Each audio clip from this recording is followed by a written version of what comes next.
Viral तस्वीर के साथ शुरुआत करता हूं।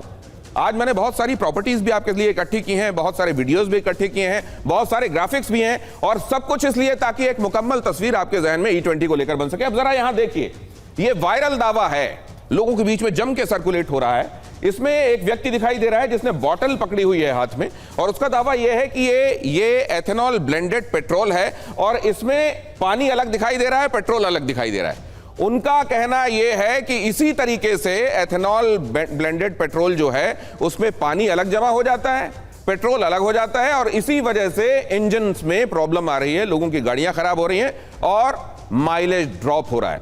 लेकिन इसको लेकर हमने यहां पर एक व्यवस्था की हुई है। ये देखिए जरा, यहां हमने क्या किया हुआ है। पूरी एहतियात के साथ, ये समझते हुए कि ये कितना ज्यादा ज्वलनशील होता है और उसको रखने में क्या एहतियात बरतनी चाहिए, हमने यहां पर अलग अलग तरीके का पेट्रोल रखा हुआ है। एथेनॉल ब्लेंडेड पेट्रोल भी है, वो एथेनॉल ब्लेंडेड पेट्रोल जिसमें 20% एथेनॉल ब्लेंडिंग है, वो पेट्रोल जिसका RON रिसर्च ऑक्टेन नंबर 95 है।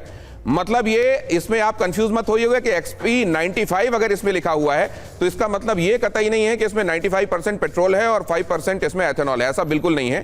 इसका RON रिसर्च ऑक्टेन नंबर है 95। हाँ, ये आप जरूर मान सकते हैं कि ईंधन के ऑक्टेन नंबर को पहचाना जाता है, जिसका ऑक्टेन नंबर जितना ज्यादा वो ईंधन उतना बढ़िया। मतलब जब वो कंबक्शन चैम्बर में जाकर जलेगा तो उसकी जो नॉकिंग है इंजन की उतनी कम होगी, उतनी कम आवाज होगी, उतना स्मूथ होगा। तो ये RON ये बताता है कि ये बेहतर, उससे बेहतर फ्यूल है। और ये जो फ्यूल है इसमें लगभग समझ लीजिए कि पूरा पेट्रोल ही है। XP 100 में 100 का मतलब अगेन RON है, रिसर्च ऑक्टेन नंबर 100 ये बता रहा है कि ऑक्टेन के हिसाब से 100 एब्सोल्यूशन तक पहुंच रहा है मामला, मतलब ये बेस्ट है उस हिसाब से, फ्यूल की इफिशियंसी के हिसाब से।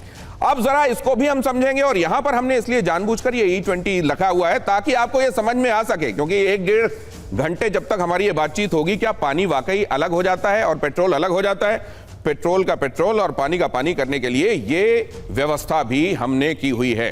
हमारे मेहमानों के पास जाएं, उससे पहले कुछ एक चीजें जरा और आपके सामने रख देता हूं। यहां पर पहला सवाल इससे जुड़ा हुआ ये रहा, क्या E20 पेट्रोल से गाड़ियां खराब हो रही हैं? क्योंकि यह सबसे महत्वपूर्ण सवाल है और इस समय हर किसी के ज़हन में, क्या E20 मतलब 20% एथेनॉल ब्लेंडिंग के बाद पेट्रोल ऐसा हो जाता है कि गाड़ियों में डालो तो गाड़ियां खराब? इसके संदर्भ में जरा यह भी देख लीजिए, एथेनॉल वाले पेट्रोल को लेकर सोशल मीडिया पर कई तरह के सवाल उठे हैं। यहां दोनों ही बातें आपके सामने हम रख रहे हैं। सोशल मीडिया पर जो दावे किए जा रहे हैं पेट्रोल में एथेनॉल वायरल दावे पर, क्या कहा जा रहा है लोगों की तरफ से, वो जो वायरल है, और यहां सरकार का पक्ष क्या है। जरा यहां देखिए, गाड़ी के इंजन में खराबी आ रही है, लोग ये कह रहे हैं, क्योंकि वो कह रहे हैं इसमें पानी होता है और इसकी वजह से गाड़ियां खराब हो रही हैं। इंजन पर कोई असर नहीं है, ये बात कौन कह रहा है? सरकार की तरफ से ये बात आई।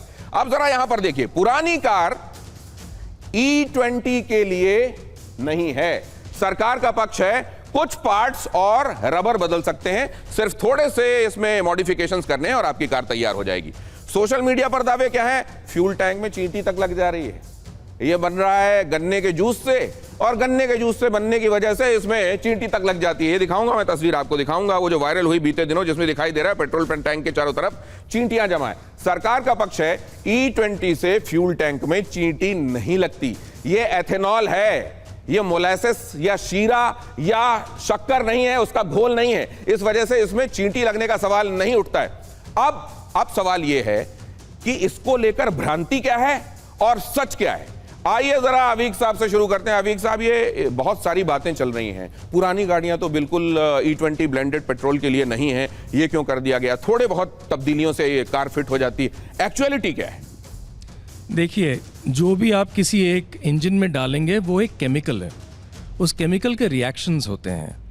तो अगर आप एक पर्टिकुलर टाइप ऑफ केमिकल को डालने के लिए अगर आपने अपने इंजन को तैयार किया है, इंजन की मेटलर्जी, उसके साथ जुड़े हुए जो रबर पार्ट्स, जो प्लास्टिक्स हैं, वो एक particular type of chemical reaction के लिए आपने उनको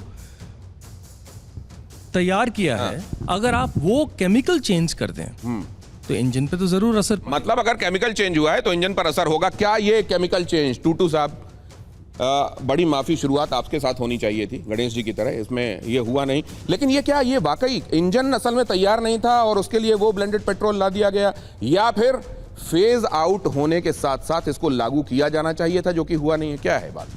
देखिए, सबसे पहले तो ये बताना चाहता हूँ कि ये जो पेट्रोल है, this is suitable for euro 6 BS6 की जो गाड़ियाँ हैं, जो इंजन आ रहे हैं, उनके लिए ये सूटेबल है, बैंग ऑन 100%।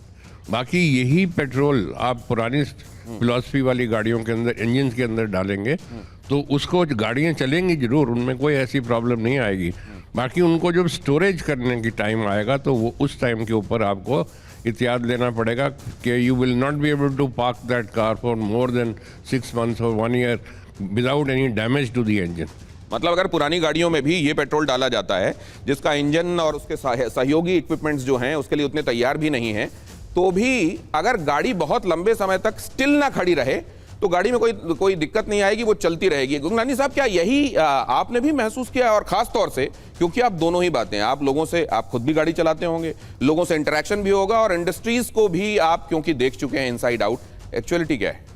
सर, इसका जो जवाब है ना, वो 2 हिस्सों में देना पड़ेगा, क्योंकि it has to be a fair response, एक तरफा नहीं हो सकता। पहले तो मैं बोलना चाहूँगा कि इथेनॉल, ये जो E20 है, ये फ्यूल ऑफ फ्यूचर है।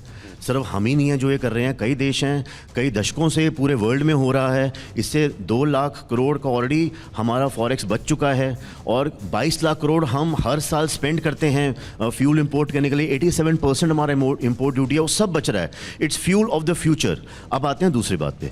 देखिए, 1 अप्रैल 2023 से जो गाड़ियाँ इंडिया में लॉन्च हुई, वो मोस्ट ऑफ देम वो E20 कंप्लाइंट हैं, पर उसमें भी 2 कैवियाट हैं। वो ये, एक तो सरकार खुद कह रही है रबर पार्ट्स में कुछ इशू आ सकता है, क्योंकि ये जो फ्यूल है ये हाइग्रोस्कोपिक होता है, ये पानी को अट्रैक्ट करता है, तो उससे रबर पार्ट्स का वेयर एंड टियर होता है। But vehicles are E20 compliant. अब हम आते हैं E10 व्हीकल्स पे, जो 2023 से पहले हिंदुस्तान में बन रहे थे। मतलब मोटा मोटा लेट 2012 से लेकर 2023 तक जो मोटा मोटा 25 करोड़ के आसपास व्हीकल हैं, वो E10 के हिसाब से बने हैं, ट्यून्ड हैं। उनको आप E20 देंगे तो वहां पे प्रॉब्लम आ सकती है और आ रही है। नहीं, लेकिन अभी टूटू साहब ने तो कहा कि इसमें कोई समस्या, एक्चुअली अगर आप पार्क ना रखें लंबे समय तक, अगर आप चलते रहते हैं तो समस्या, चल इसमें खड़ा मत हो। मतलब अगर पुराना वाहन भी है, खड़ा नहीं होता है और ब्लेंडेड पेट्रोल उसमें डाल रहे हैं तो तकलीफ नहीं होनी चाहिए। लेकिन क्या बेजौन साहब, आपसे जो संपर्क कर रहे हैं लोग, वो क्या बता रहे हैं? वो ये कह रहे हैं कि हमारे अंदर में कोई क्लैरिटी नहीं है, हमको समझ में नहीं आ रहा है ये लोग क्या बात कर रहे हैं, कि क्यों हमको ये चीज़ नहीं कहा गया जब हम खरीद रहे थे व्हीकल। जब हम व्हीकल खरीद रहे थे, और आपको मालूम है कि हमारे देश में एक ब्रांड न्यू कार्स का सेल होता है, एक सेकंड हैंड कार्स का भी सेल होता है, और ये बिल्कुल पैरेलल चलता है। और जब हम खरीदने जाते हैं तब वो डीलर हमको कोई भी शिक्षा नहीं देते हैं कि किस ढंग का फ्यूल हमारे टैंक में डलना चाहिए, किस ढंग से हमको खरीदना चाहिए, क्या करना चाहिए। यदि ऐसे प्रॉब्लम हुआ तो हमको जाके कहाँ जांच करवाना चाहिए, कहाँ पर एविडेंस लाना चाहिए, और उस जांच के तहत। तो यहाँ तो सर अवेयरनेस के मामले में ये भी है कि जिन चीजों को लेकर पहले अवेयर किया गया लोगों को, और वो ड्राइव भी अगर की गई है, उसमें भी गुंजाइशें रहती हैं। अगर बड़े पैमाने पर किसी चीज को रोल आउट किया जा रहा है तो क्या इसको नजरअंदाज किया जा सकता है या कस्टमर की परेशानी को समझना पड़ेगा? मैं ये भी खरे साहब आपसे समझना चाहता हूं, क्योंकि आप तो इतने बड़े लेवल पर लोगों से इंटरेक्ट करते हैं इसको लेकर। ये जो चींटी मीटी लग रही है, ये भ्रम फैलाया जा रहा है, कुछ लोगों ने शक्कर डाल के वीडियो बना लिया है, या ये भी हकीकत है? एक्चुअल में कोई हकीकत नहीं है, सब AI के बनाए हुए वीडियो हैं। कहीं चींटी लग नहीं सकती है, ना ही पॉसिबल है लगना। तो इन सब अफवाहों पर ध्यान नहीं दी। तो ये अगर चींटी नहीं लग रही है तो ये पेट्रोल और पानी अलग अलग वाला, ये भी एग्जेजरेशन है या हो सकता है? नहीं, देखिए, फेज सेपरेशन नहीं, क्योंकि उन्होंने बताया कि ये हाइड्रोफिलिक है, मतलब ये खींचता है पानी को अपनी तरफ। सो हाइड्रोस्कोपिक बिल्कुल है। एथेनॉल अब थोड़ा भी अगर अपने टैंक में थोड़ा फ्यूल लेवल अगर कम रहता है तो एयर से moisture ethanol as a default वो अट्रैक्ट करेगा ही करेगा। तो जैसे ही आपका पानी मिक्स हो रहा है बिटवीन एथेनॉल और वाटर, वो फेज सेपरेशन होगा।